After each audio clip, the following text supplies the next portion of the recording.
Hey, so we're going to finish up what we were talking about. We're going to do a couple exercises.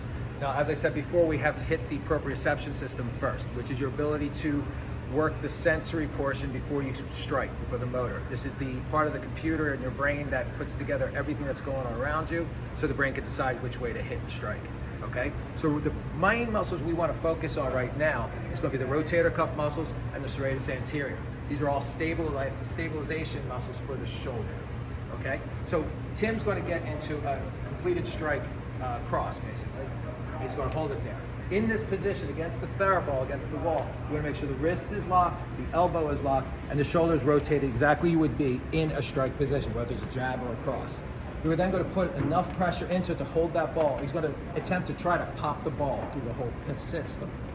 From there, he's going to start making circles. Just do circles. Now, see how he has that? Because of the shoulder problem, he's having some difficulty doing it. His wrist is bending a little bit, so we're going to lock that a little. And you want to do a nice smooth circle around where the hand was. So he's coming a little flat up there because we have some problems in the back of the shoulder. So just do nice circles as best you can. Keep it under control. Slower and go there. Nice full circle. I'm going to help you a little bit just to give you a feel. You're going to do a nice smooth circle like that. Now he's pulling back a bit, so I want you to press into the ball.